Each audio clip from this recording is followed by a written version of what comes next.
Guys আমি চিন্তা করতেছি যে এডাব্লিউএম এর স্কিন কবে আসবে, আর এই কথা বলতে না বলতে অনেক দিন পরই এডাব্লিউএম এর স্কিন চলে আসছে।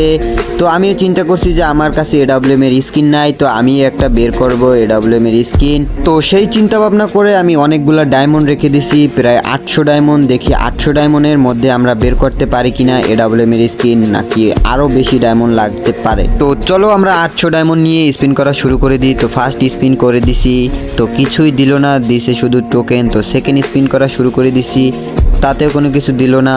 তো এবার থার্ড স্পিন, তো থার্ড স্পিনেও কোনো কিছু দিল না। এবার চতুর্থ স্পিন, এবং চতুর্থ স্পিনেও কোনো কিছু দিল না।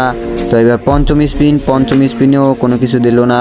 এই ষষ্ঠ স্পিনেও ভাই দিল না, মানে ভাই গেরিনা শুধু খালি ডায়মন্ডই নিতে আসে। তো আমাদের ডায়মন্ডের দিকে লক্ষ্য করে দেখো যে আমাদের 600 ডায়মন্ড শেষ। তো লাস্টে 200 ডায়মন্ড ছিল, তো 200 ডায়মন্ড তাও আমরা স্পিন করে দিছি, দেখি যে কিছু বাজে কিনা। তো তাও আমরা কিছু বাজলো না। তো যখন নাই বাজে তো মনে হইতেছে যে আমাদের টোকেন দিয়ে হয়তো আমাদের এডাব্লিউএম স্কিন নেওয়া লাগবে। তো 2 দিন বসে আমি 100 ডায়মন্ড ক্লেম করছি। তো ক্লেম করার পর আবার স্পিন করে দিছি, কোনো কিছু দিল না, শুধু খালি টোকেনই দিল।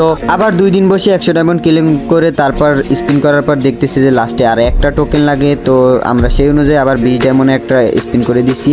তো তারপর 2টা টোকেন বাজে। তারপর পরে চিন্তা করলাম যে আমাদের কাছে তো অত ডায়মন্ডও নাই। তো সেই চিন্তা করে আমি চিন্তা করছি যে লাল এডাব্লিউএম এর স্কিনটাই অনেক সুন্দর লাগে, সেই অনুযায়ী আমরা লাল এডাব্লিউএমটাই নিয়ে নিলাম, কারণ এইটাই আমার কাছে অনেক ভালো লাগে। তো তোমাদের কাছেও কোনটা ভালো লাগে অবশ্যই কমেন্ট করে জানাবা, এবং কত ডায়মন্ড লাগছে তোমাদের বের করতে তাও অবশ্যই কমেন্ট বক্সে জানিয়ে দেবা। তোমাদের দোয়া এবং ভালোবাসায় আমার 4K ফলোয়ার ডান।